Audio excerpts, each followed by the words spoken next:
2 గంటల నిరీక్షణ. నాన్నగారి ఆరోగ్యం సరిగ్గా లేదు. చాలా జ్వరంగా ఉంది. మా కుటుంబ వైద్యులు రామమూర్తి గారు కొన్ని మందులు రాసిచ్చి సంపూర్ణ విశ్రాంతి అవసరం. మంచం నుండి కదలడానికి వీల్లేదు అని చెప్పి వెళ్ళిపోయారు.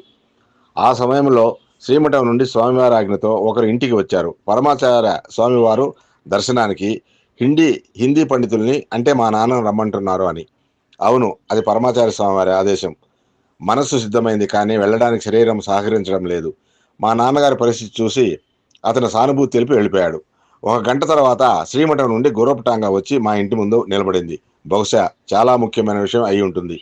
ఈ సమయంలో హిందీ పండితుడు ఉండాలి అని స్వామివారు అనుకుని ఉంటారని మేము అనుకున్నాం. నాన్నగారు వెళ్లాల్సిందే. 4-5 రోజులుగా నాన్న అన్నం గంజి తప్ప ఏమీ తీసుకోవడం లేదు. రసం అన్నం కూడా తినవద్దని డాక్టర్ గారు ఖండితంగా చెప్పారు.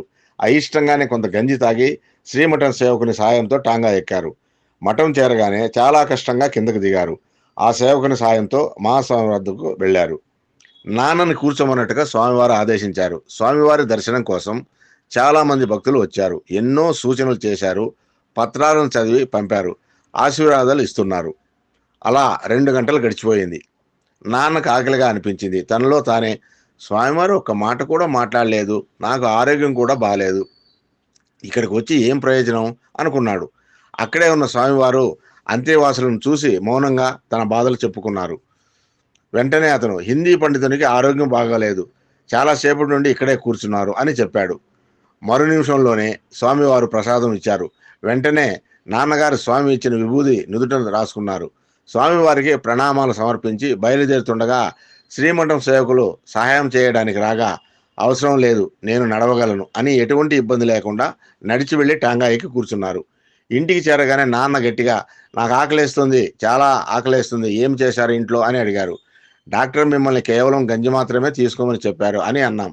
అతను చెప్పని నాకు భోజనం పెట్టండి అన్నారు. నాన్న ఆ రోజు సుష్టంగా కమ్మని భోజనం చేశారు. సాయంత్రం నాన్నని పరీక్షించడానికి డాక్టర్ వచ్చారు. అసలు జ్వరం లేదు, నేను ఇచ్చినది కాక ఇంకేమైనా ఔషధం తీసుకున్నారా అని అడిగారు. మీరు ఇచ్చినదే స్వామి అని చెప్పారు. లేదు లేదు, మీరు ఏదో వేరే చేశారు. అప్పుడు నాన్నగారు తను శ్రీమఠానికి వెళ్ళడం, దాదాపు 2 గంటలు స్వామివారి సన్నిధిలో ఊరికే కూర్చోవడం, మొత్తం జరిగిందంతా డాక్టర్ చెప్పారు. ఆయన ఆశ్చర్యపోతూ, అదీ సంగతి, నేను చెప్పలేదా మీరు ఇంకా ఏదో చేశారని? నేను సరిగ్గానే ఊహించాను. 2 గంటల పాటు స్వామివారి అనుగ్రహం వీక్షణం మీ మీద పడి మొత్తం మీ అనారోగ్యాన్ని పారద్రోలింది. పరమాచార్య స్వామివారు డాక్టర్లకే పెద్ద డాక్టర్. నా వైద్యం మీకు త్వరగా బాగు చేయదు కాబట్టి వారి వైద్యాన్ని కృపా కటాక్ష వీక్షణాలు ద్వారా మీ మీద ప్రశ్నించడానికి మిమ్మల్ని మఠానికి రమ్మన్నారు.